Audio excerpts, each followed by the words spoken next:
Welcome to the Vitality Shift podcast for chiropractors. I'm your host, Dr. Don McDonald, author of the best-selling book, The Underdog Curse. Weekly, we will be interviewing amazing chiropractors from around the world, finding out how they made their vitality shift. If you're a chiropractor that either wants to just move your practice away from treating pain and conditions, or if you just want to stay inspired, this podcast is for you. For more information on past shows, please visit www.drdonmcdonald.com, and I hope you enjoy the show. Well, hello, everybody, and welcome to another episode of the Vitality Shift podcast for chiropractors. This is Dr. Don McDonald, your host, and today is an extremely special honor as I get to bring on one of the biggest mentors that has had an insane impact on my life, besides my wife. But this mentor I met probably in about 2005 or 2004 at a breakthrough experience in Calgary. And it just happens to be the time that I met one of my best friends, Dr. Ernest Lee, which we've had a previous podcast talking about all our learnings from Dr. Demartini. And I am so proud to be able to bring him to you guys and share, because we've referenced him multiple times throughout the almost 200,000 downloads that we've had so far on the podcast. And so I just want to really have everybody just listen in, because this is going to be amazing. So welcome to the podcast, Dr. Demartini. I really appreciate you coming. Oh, thank you for having me. This is amazing. So the first thing I want to do is I wanted to start off with some gratitude, because I know you're always big into gratitude, because that opens up your heart wide. Two things that I'm the most grateful for you. The first thing is my wife, because after that first breakthrough, like I had this fantasy in my brain that everybody had to be on the same page in a family. Everybody had to do everything together. You had to toe the line. And I didn't think you're allowed to have your own thoughts. And that was one of the biggest breakthroughs in my mind. And when I came home from that breakthrough, my wife was like, thank God I don't have to divorce you. So from that point on, we've developed an amazing relationship. And it's funny because we talk to chiropractors all over the world now, and a lot of them ask us about our marriage. And it's funny because those were the key principles at the breakthrough experience that really actually helped with that. And then the second thing we just talked right before we went live was I've been listening to some of your, because you have a Facebook page right now for the COVID-19 to help out people through there. And you're saying you need to have savings. And I want to thank you for that as well, because I have at least 3 to 6 months of savings in cash.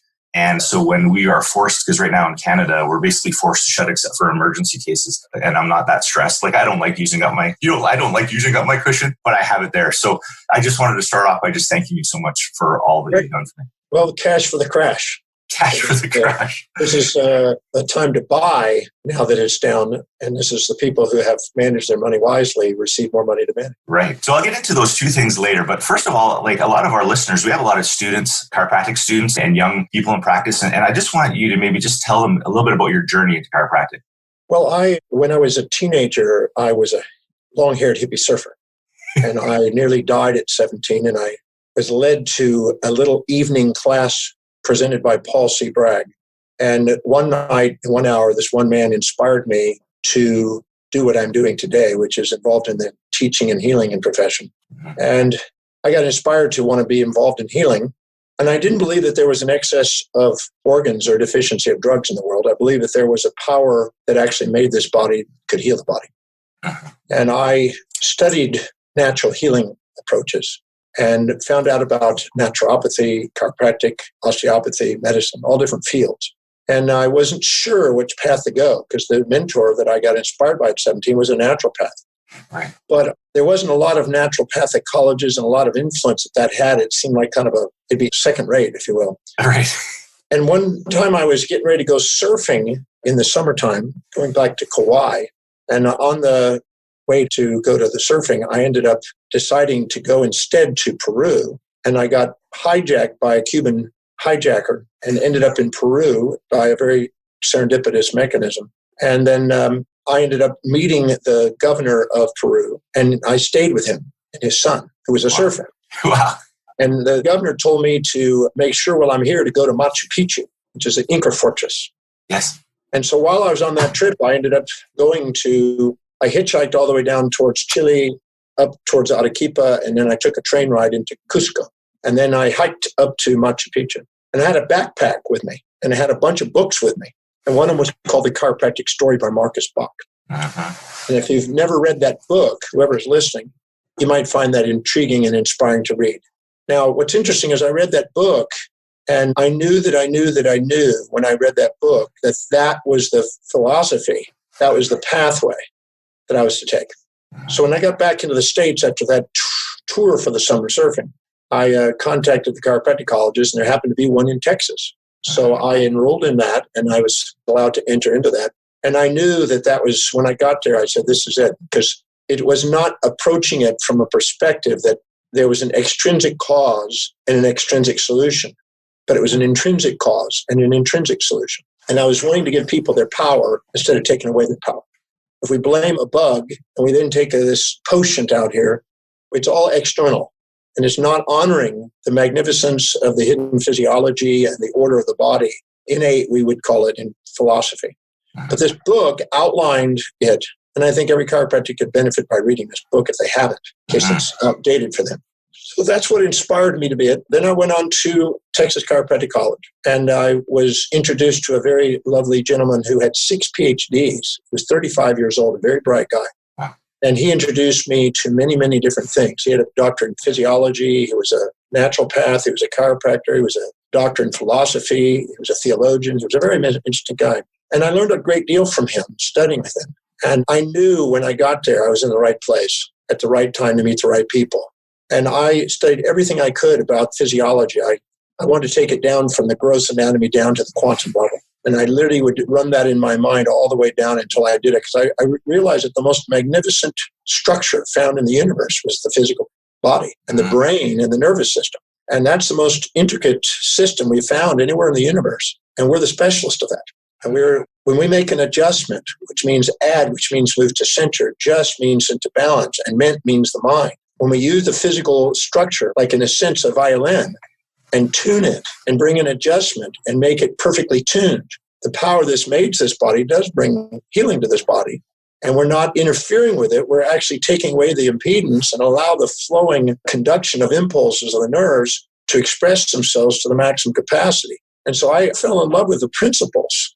And even though I'm not practicing full-time today, it's the principles that inspired me, and still to this day are the principles I use as I travel the world and teach. So I'm a firm believer that we are gifted by the realization that we were called into the profession, because not everybody resonated with that. Not everybody had the majority of people conform to society and subordinate to external traditions and conventions and mores and artificial hypocritical moralities. And they just automatically assume that they're supposed to be extrinsically driven, living deontologically by duty and conformity and in the shadows of people, that they don't even question the authorities that are running their lives. And many of the ideologies that we sacrifice our real true potential with is stopping us from maximizing our physiological and psychological potential. And it's the chiropractor that helps people as a maverick and an innovator and a creative thinker and a square peg in a round hole and a misfit, as Jobs would say, that has the courage to stand up and give people their power back and adjust the spines and subluxation. Sub means less than and beneath. Lux means light or intelligence. And ation means a condition of something less than the fullest expression of life and intelligence in the body, and allows people to reclaim their potential within so they can stand out and make a difference instead of just conform and fit in and live in the shadows of others. They can allow stand on the shoulders of giants. And chiropractors, like the Jacob's Ladder in that old movie of the chiropractor, is in a sense the guidance principle for potential in the universe for people. And we're gifted that way in the sense that we had the yearning to follow our intuition and inspiration to be that maverick. That's amazing. And I think right now in the profession, and it just asks, because I'll ask a little bit about when you first started practice, but in the profession, and this is the thing, because we're kind of involved a little bit in politics and a little bit in leadership. And in Canada, they got this kind of fight between vitalistic chiropractic or NMSK chiropractic and then the evidence-based chiropractors. And I was just wondering, because I know for us, like you can't, putting expectation on others, we don't have control over that. And there's going to be pros and cons to everything. But I was just wondering, what's your take on this yin and yang? Because the chiropractors who believe and do what you just talked about, they seem like they feel like they have to get all the other chiropractors who are more like pain-based to come along. So what's your views on that? Well, I have been involved in that, for forever years now. And this is not just our profession that has this. Right. Even in the medical profession, there's this division going on now. Mm-hmm.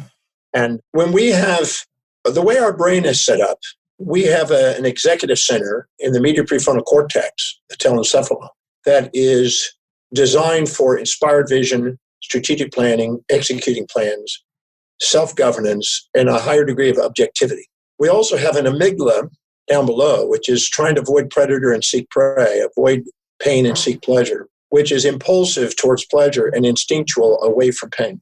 And this one is trying to get a one-sided fantasy and trying to avoid the nightmare.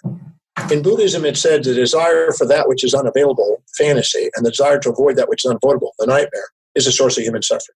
So we must have objectivity. There's absolutely no reason a chiropractor has to have this split.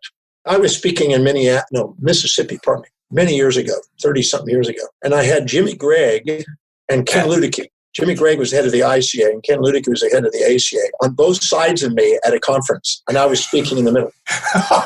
That's ironic, though, isn't it? Just that whole... Because I was transcendental to their imminent thinkings, and I was trying to say that there's no reason why you can't have both. There's no reason why you can't objectively document the impact you're doing, but at the same time be inspired by a vision and be enthused and fervent in the expression of something you know is true that's ahead of time. So there's no reason why you can't have both of those. I'm a firm believer, and I feel I do. So in my practice, when I would make an adjustment, I would also measure the impact it was having and keep objective data on that impact and show repeatedly that I was making changes in range of motion, changes in posture, changing in pain thresholds, changing in physiology. I was keeping records of that and documenting that so I could demonstrate that. And a chiropractor that doesn't have objectivity in there will not be able to govern the patient because they'll be subjectively letting the patient run them with reactions and how they feel. Right. And they're letting their amygdala run them. So you must have objective data to do that. Now, that's not subordinating to medicine. That's foolish. It's just being smart in the sense of being objective with the data so you can guide the patient wisely by the data. But at the same time, you need to be inspired by the principles because science is showing that. If you look very carefully, just a few years ago, they did some fantastic research showing that nerve reflexes help the immune system. And they're now creating a neuroimmunology where they're actually stimulating nerve reflexes to maximize immune functions. Well, the very things that they're doing, it's a new discovery, is exactly what we've been saying in chiropractic all along, except we know that piezoelectrical effects and the positions and tensions and compressions on vertebra because of muscular contractions are impeding or, accentuating these impulses and slowing and speeding them down and causing abnormal impulses and causes physiological and psychological impact. It's not rocket science. It's common sense. And the only reason why a person wouldn't use science to help them is because they don't understand it. Because applied science is applied physiology and applied neurology does nothing but support what we do. The evidence is overwhelming in that direction. So there's no reason why there has to be a conflict. The only reason you're a conflict is because you're living in a subjective bias survival mentality and you're trying to focus on just getting rid of pain and only pleasure, which is kind of the mixer model, or you're sitting there and going, I don't want to have to go through and be accountable. I just want to be this kind of religious person. Both of those by themselves only split themselves and create polarities and subjective biases that disempower and divide the profession.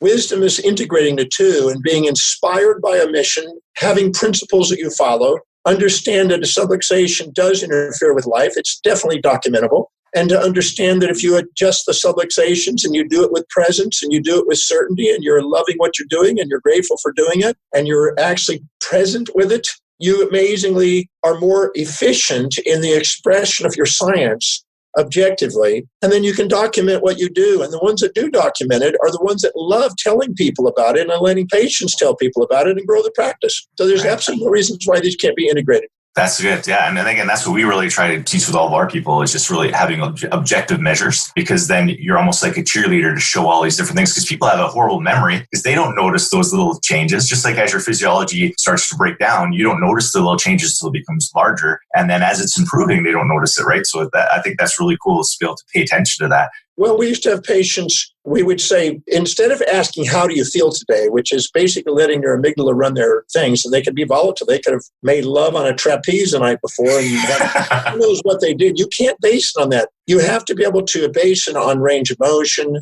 and base it on tension and tightness muscular strengths and weaknesses. You need to have some sort of objective measurement systems to guide the patient. Imagine this. I use this analogy, and it's an old analogy, and it may be a little bit outdated because I've been around it longer. But if you went into the dentist and you were laying in a chair and the dentist said, "How are your teeth doing?" Right. You're kind of like, "Well, doc, I came here to find out. I didn't hear it. I don't know. You tell me." Right. But think about how ridiculous that is. You're letting the chaos run the order instead of the order run the chaos. The reason why people are having disorder is because their life is in disorder. They're not living by highest priorities. They're not filling their day with high priority things. They're not delegating lower priority things. They're not living with an inspired mission. They're living to eat instead of eating to live. They're not living wisely. And your job as a chiropractor, in addition to adjusting subluxations, is to educate them and inspire them on wise lifestyle choices and actions so they're less likely to have subluxation in the first place. And if you guide them and direct them and use objective data, you can change their life. And the more present you are and more certain and more inspired you are about doing that, you will automatically have respect from people. And they will not say, "Well, I'm feeling fine. I don't need to come in." They will say, "Doc, let's see how I'm doing." So I would tell the patient when they would come in, "Let's see what your spine says today. Let's see what your physiology reveals today." And then I would tell them what it was revealing objectively, not asking them subjectively all the time. Because what you do is you just gave your power away to them in the sense of their chaos, and you didn't guide them based on what your knowledge is. You're the one that's gone for all the years of education to guide them. You want them to have their power back by helping them live wisely, but you don't want to make them run your chaos, because otherwise your office will be chaos. Mm-hmm. Now, that's a good segue into this next part, is that how does a and again, this is all you learn if you went to the breakthrough experience, but for chiropractors that are kind of like stressed out right now, because like for us, you got to close your office, some people haven't. How do people kind of control the chaos in their own mind, like the chiropractors out there? Well, stress or distress, because there's eustress and distress.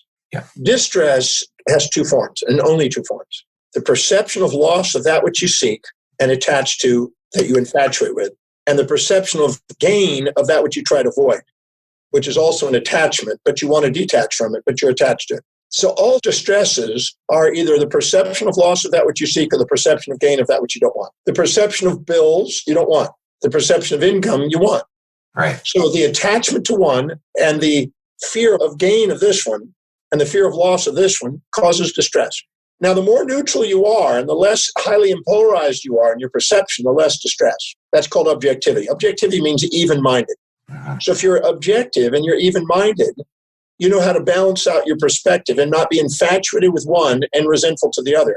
Seek and avoid is an animal amygdala behavior. The objective center of the prefrontal cortex is objectivity. And objectivity knows that there's two sides. Let me use an analogy. An animal in the wild has two systems it's dealing with, a prey for food and a predator for being eaten. Right. If it perceives prey as good and predator as bad, and only good and only bad, and no midpoint, then it's going to fear the loss of prey and it's going to fear the gain of predator, and it's going to live with anxiety and it's going to live in the survival mode. But if it knows that if it gets prey without predator, it goes and overeats and becomes gluttonous and becomes unfit and fat and slow, and therefore predators target it to eat it. Right. If you get the predator without the prey, you starve and you get emaciated. But if you get the prey and the predator together in a perfect balance, you maximize your fitness. Well, when you have cash reserves, you have long-term vision, you have patients that you educate, and you basically reschedule them accordingly, then you're more objective, you're less fearful of losing something and less infatuated with gaining something. And so as a result of that, you're able to basically center yourself. So the wise thing to do is to learn how to find and extract meaning out of the event. Finding the meaning is finding the mean between the polarities.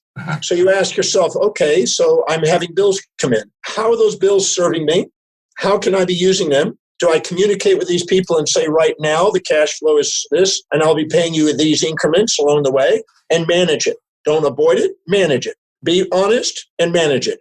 Prioritize what you're doing in your practice. Trim the fat off. Make sure you're doing the most efficient and effective, highest priority actions you can. Make sure you're targeting and prioritizing your patients. This is a great time right now, if you're not able to be in the office, to clean up the office, organize the office, streamline everything, throw out anything that's not priority, and to be thinking and memorizing every patient's name that you've ever served and memorize them, because if they're in your mind, they become in your patients. If you're out of sight, out of mind, be focusing on them. Then when it comes, you learn to make sure that you save a portion of it and stick it into savings, into taxes, and manage your money wisely in the future, so you're not in this situation where you're cash poor. That people are cash poor are not valuing what they're doing and not valuing things, and they're not valuing themselves or money. And so what it does is it forces them to learn how to master their lives and empower the areas of their life right now. So by prioritizing what you're doing and find the upsides to what you think is down and the downsides to the fantasy about how you wish it would be, because comparing your current reality to a fantasy how it wish it would be is only going to lead to depression and anger. But understanding what is and then finding out how whatever's going on right now, how do I use it to my greatest advantage? I think it's Bill Gates that basically asked a simple question. What can I do today with the resources I have to serve the greatest number of people in the most effective and efficient way that inspires me? That's what you do. There's a lot of opportunities right now to go online and to communicate with all the patients. Care about them, think about them, communicate with them, tell them we'll reschedule at this time. Here's what you can do at home while we're waiting. Keep engaged with your patients and care. That's what your job is as caring professional. And then be thinking of what I can do to make sure that when they come back in the office, my office is streamlined, it's clean, it's efficient, it's ready for the greatest growth of the practice. I would memorize every patient's name, because I guarantee if you memorize all the patients' names you do, how many of those people will show back up when you're back on. And then you'll make up for this so-called setback. You'll see it as a slingshot effect of opportunity. Now, that's awesome. Again, I think too, when you get busy, like for me, for example, been in practice for 21 years, get busy, I start to lose patients' names. I know their face, I know everything about them, but I don't know their names. So that's an amazing thing that I'm actually going to go back, because I'm pretty bad. Can I share something with you? Yeah. In the 80s, I used to go to a lot of chiropractic offices, as you know. Yeah. And sometimes 4 or 5 a week. Wow. And about 1,000 of them. And we did the old file day. And I'm sure that most everybody on this call will have done the file day, where you actually take and divvy up, say 20 patients that are inactive, that have not been in 6 months, and have everybody in the office contemplate, think, and read their files and think about them and think about what they would do, their primary subluxations, their primary reasons for coming in, their parents, their children, their spouses' names, what they do, and just devour the information about their lives and think about them. We found out that 20% of those people showed back up in the office within a week. That was a consistent number that repeatedly did. I had a doctor that was in Chicago, and he asked me to consult with him. And I came in the night before, and I said, how many do you see on a daily basis? He said, this amount. I said, I want to show you something. And I said, right now, I'm going to take a piece of paper, and you're going to tell me the names of all your patients. And the second you pause for more than 2 to 3 seconds, I'm going to stop you. And you're going to rattle off every name of every patient you can think of until we have a pause. And he goes, okay. And he started rattling them off. And we got a pause right at 68 patients. And let me guess, that was his volume. That's crazy. These are so good. These are the basics that we always got to come back to that you forget about. I remember the basics. And so I told him, I said, here's your first exercise before we even get in the office tomorrow. I want you to go to get your files, and I want you to memorize a minimum of 250 of those patients. I want you to think about every one of them, and I want you to memorize them. I want you to be thinking about it, because if they're out of your mind, they're out of your office. And before we finished that day in his office, he got 4 new patients, which more than paid for my services. Yeah. Yeah, we had you in our office twice back in the day. Remember those little masterminds we had too, and those things. Actually, it was funny because you'd be talking, and then Brandy, my wife, would be elbowing me all the time. And you said, don't worry, Brandy, he'll pay me a lot of money to hear the same thing you're telling him, but he'll listen to me because he's paying me. A spouse is a consultant that's unpaid, right? Exactly. Now, I just wanted to talk a little bit about the self-worth thing, because, again, this is the biggest thing. When I asked you before, what's the biggest challenge you think is in the chiropractic profession? And you said it was chiropractors don't save enough money. And I was just wondering if you can just explain to listeners that link between saving money and helping improving self-worth and how that link goes. Well, anytime, Einstein said it beautifully. If you're a cat, comparing yourself to a fish, you're going to beat yourself up because you're not swimming well. If you're a fish comparing yourself to a cat, expecting to climb, you're going to beat yourself up. If you're a chiropractor comparing yourself to medicine, you're going to beat yourself up. But if you're a chiropractor honoring your own profession and honoring yourself as a master healer, you're going to do great. But the second we compare ourselves to other people and expect ourselves to be somebody we're not, we self-depreciate. And the self-depreciation is a natural feedback mechanism to let us know we're not pursuing authenticity. We're not being true to our own highest values, what's meaningful to us. So you got to know yourself. You need to know what your real highest values are, and you need to live by priority. Now, I did a very interesting exercise many years ago, and I did it back when I was 27 going on 28. So it's been a few years. I'm almost 66 now. So what's interesting is I made a list of everything I do in my practice in a day. And then I made a list of everything, what does it produce per hour? Then I made a list of how much meaning does it have? Then I made a list of how much would it cost to delegate that and hire somebody to delegate that, all cost, not just salary, but all cost. Then what is the actual time I spend on it? And then what is the final prioritization? And I went through and prioritized, and I found out that the highest priority thing that I could do as a chiropractor, surprisingly, was going out and speaking and leveraging my message out in people. Because if I did a breakfast talk, for instance, to 60 people, I get 5 new patients. And a case visit average was $3,000. That's $15,000 an hour going out and talking. The second thing I found that I can do is adjusting. Right. And that adjusting is the number one thing. If you're not out speaking and sharing a message live with leverage with speaking, because professional speaking is one of the greatest leveraging factors, then you need to be adjusting and working at least one-on-one and inspiring every one of those patients to refer. And then the third thing was actually doing the initial consultations and follow-up consultations with them as you do this. So you're keeping a communication and dialogue with your patient. Now, everything else is important, but they're lower in priority and can be delegated. And a chiropractor that's not delegating lower priority things is going to devalue themselves. And they're going to lower their income. And then they're going to play small, a higher probability of playing small in the community and to other professionals because they're not honoring their own magnificent and empowering themselves through delegation.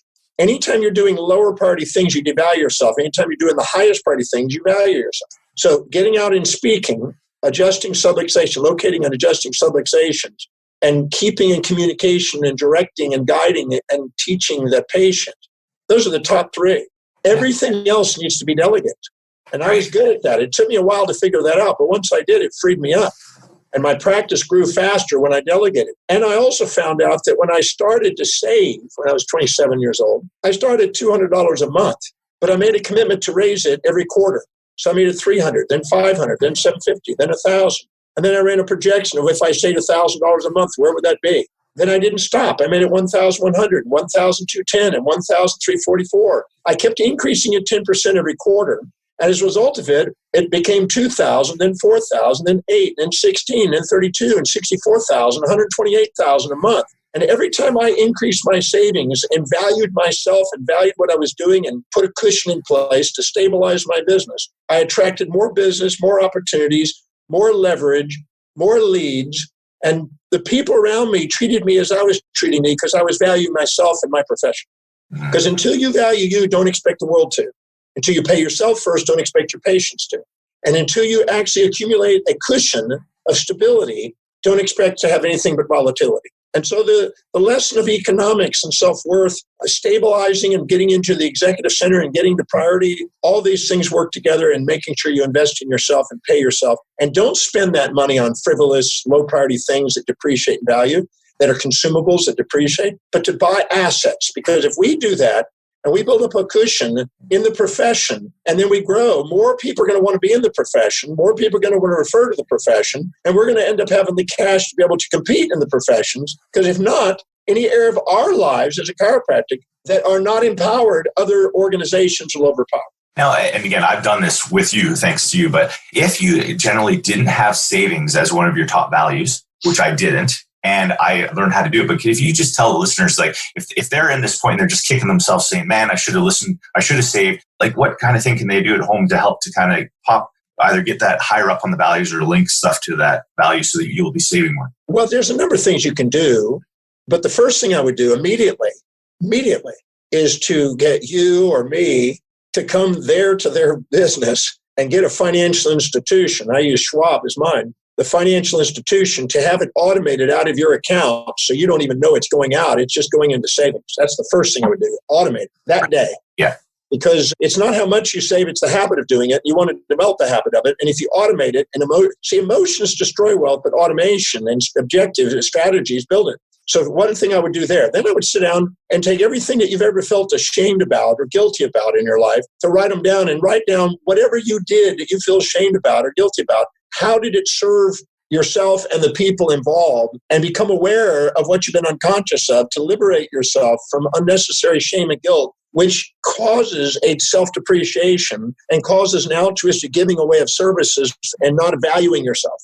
Then I would start making a list of the benefits of building a chiropractic practice that serves ever greater numbers of people, and write down the benefits of doing that, the actual procedures and actual actions of building the practice. Because if you don't have a value on those actions that have proven the test of time to build it, you're not going to do it.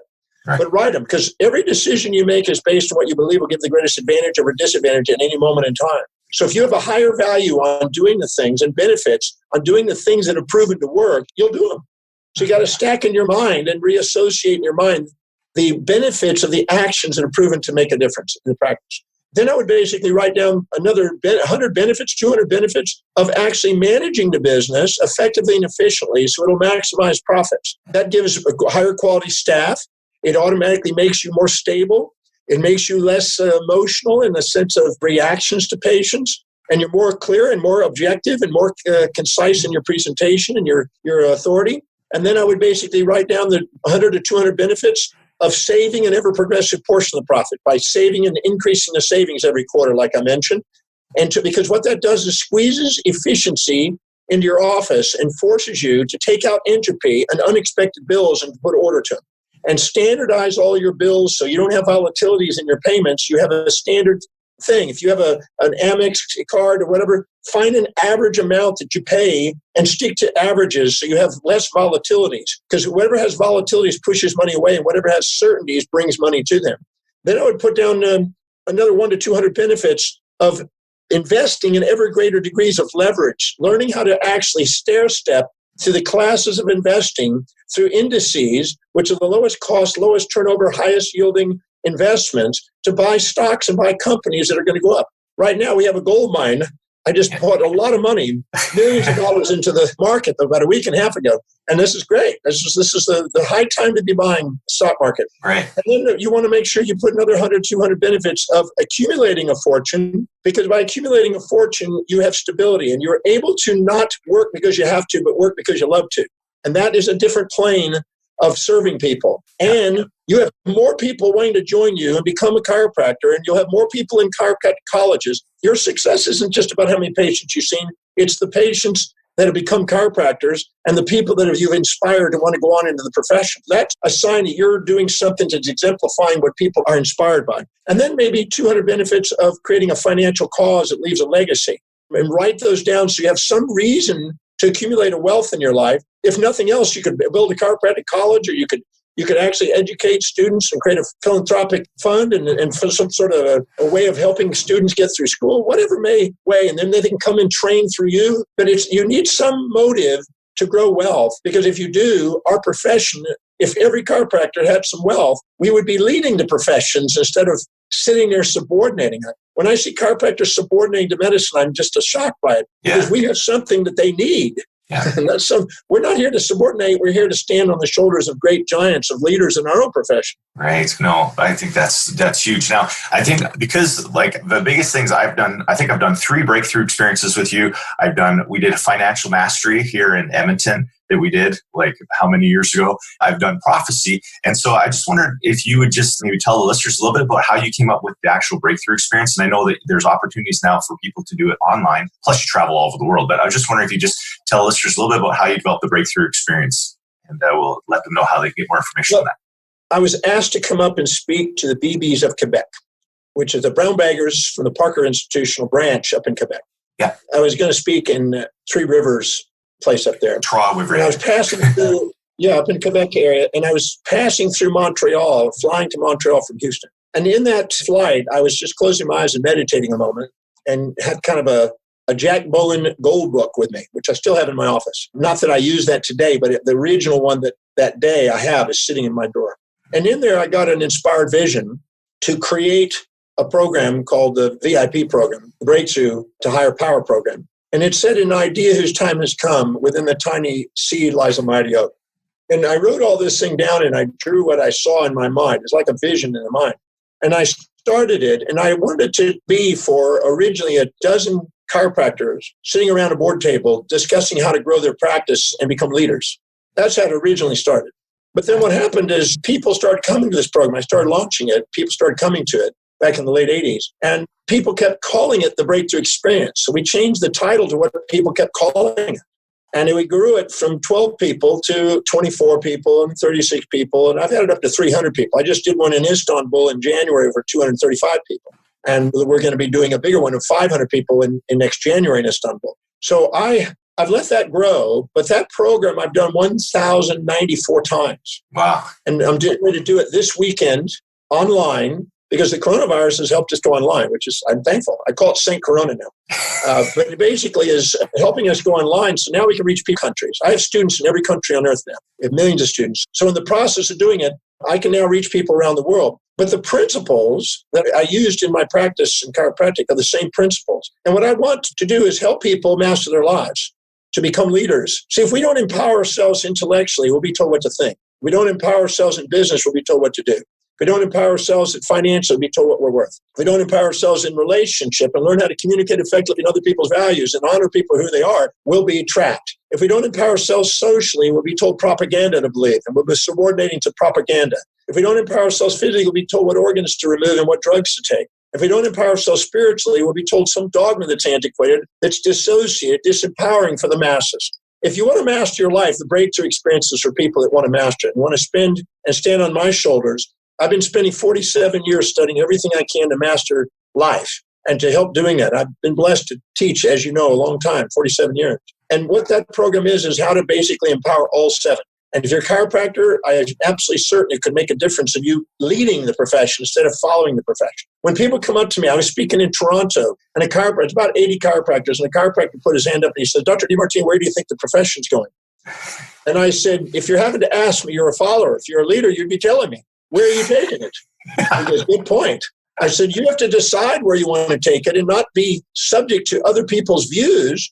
If you want to go in those places, fantastic. But if you want to take it to where you want to take it, it's up to you. And I tell people, if people want to go and become leaders and masters of life in all seven areas of life and grow their business and grow their wealth and grow their relationship communication effectively, lead people in society, not as a follower, but a real leader. If they want to be financially empowered, they want to have the physical vitality to have the energy to go do it and be inspired by their mission, then Breakthrough's for that. That's what Breakthrough's about. I'm going to do everything I can to help people do that in that program. Well, and I think that's amazing because as a chiropractor, like you said, you were one of our biggest mentors to get things started. And now we influence thousands of chiropractors around the world. And that's following from you. And so we stand on the shoulders of you. And so just so you know, it's working everywhere. Well, you know this because you have like thousands of students all over the place. So anybody who's listening to this, like this is kind of the foundation of what I did. So I highly recommend that you do that. Now, I'm just wondering, where can people get a hold of you or get information about your products? Well, they can simply go on to drdemartini.com. Yeah. DRDEMARTINI.com. There is a value determination process that's complimentary, that's free, that is private, that you can do to help you look at what your real priorities are. So if you want to rearrange them, what to do about it, or if you want to just determine what it is so you can start prioritizing in your office and delegating things more. You're not going to live an inspired life unless you learn to delegate. You can't live an inspired life doing everything. You must have people around you. And that's the beginning of leadership. And learning how to lead by delegating lower priority things and doing what's really most inspiring and most productive. And when you do, you're going to have great self-worth. You're going to magnetize opportunity, and people, places, things, ideas, and events and synchronicities will increase in your life accordingly. There's a new movie coming out called Thoughts Become Things. It's the 42nd movie I've been participating in now that I've gotten to be in. And it's like a sequel to The Secret. Yeah. And it's so true that our innermost dominant thought becomes our outermost tangible reality. And the breakthrough experience is designed to help people do that, to get clear about what that is and to precisely focus on that to manifest that. So if you go on my website, the website will have just thousands of articles and thousands of interviews and God knows how many YouTube videos. It's an educational experience for people who want to master their life. Now, did I also hear that you're working on a book, or you got a book coming out, a newer book coming out pretty soon? We've got a new book that I'm just finalizing and editing, dealing with my grief process on how to dissolve grief that we used in Christchurch earthquake. We did it in the tsunami in Phuket. We did it in Japan's tsunami recently in 2012 there, 11. And we just did it in the earthquake. It's the method I've developed on that. That's just being finished. We got another book on the path of mastery and possibly reactivating an older book called The Wisdom of the Oracle being updated. So we're looking at all those. Plus, I'm working on other manuals and things that I do. I'm nonstop. You're always doing stuff, right? That's nonstop research, write, travel, teach. Okay, that's great. Well, we're coming to the end of our time. And so I was just wondering, we got chiropractors all over the place. They're all different stages of practice. Students, they might be struggling. They might just want to be looking for some inspiration. I'm super proud that you're one of our leaders in chiropractic. And you've inspired me so much. What kind of words of wisdom would you like to leave all of our listeners out there? Well, something at some moment in your life whispered intuitively an inspiration in your mind that says, I want to be a chiropractor. You never want to forget the moment you were called into the profession. And you want to make sure you get clear on what that mission is, because you can't fake it. Uh-huh. Your patients can feel when you're there and present in the office. And when you're about to adjust them, they know if you're present. And the most powerful marketing tool you got is presence. If you're really, really grateful for the opportunity to serve, you're inspired by the vision and mission that you're on, and you believe with confidence and certainty in the principles that you've been studying in physiology, applied physiology, and you're very, very present, it's impossible for you not to grow the practice. But you have to make sure that you really care about it. You can't fake it. You need to sit down and really think about those people's lives and why you're there and focus on it. You need equity between you and them. You don't want to sit there and narcissistically project onto them what you expect the world to do. You need to meet their needs. You don't want to be altruistically sacrifice your profits to serve them. You want to have equitable, fair exchange. You want to have equanimity within yourself or authenticity. And you want to go and get clear on your mission and go out and make sure that nothing on this planet is interfering with that. When you have a situation where you're willing to do whatever it takes, travel whatever distance, pay whatever price to give your service of love in this profession, I guarantee people will do whatever it takes, travel whatever distance, and pay whatever price to get it. They're going to be a reflection of your commitment. And if you get inspired by your commitment, they will get inspired to be in your office. And you won't be worrying about the trivial things. You'll be too focused on the mission. And when you have a mission, there's no mortal that can interfere with a mortal visionary who's got a mission. So stick to that and give yourself permission to do something extraordinary in our profession. Okay. Well, thank you so much. And I appreciate you so much. Thank you for taking the time to being on the call, Demartini. I really appreciate it. Yes, thank you for doing it. And I remember our times together in your office and there in Edmonton at the financial program. And so thank you for what you're doing and carrying on the torch and making a difference in the profession. Thank you. Thank you, sir. And so everybody out there, you're going to have to watch this tons of times because this is all the foundation of everything that I did. It sounds like it might be too easy or basic, but that's where life comes from, is from the basics. So for everybody out there, keep shifting. Thank you for listening to the podcast. If you have received value from this episode, please share this with a fellow chiropractor and take some time to rate and review us on iTunes or wherever your favorite place is to listen to podcasts. If you're interested in learning more about our programs and events, please visit www.thevitalityshift.com or connect with me on Facebook. I would love to hear from you. So until next time, Dr. Don out.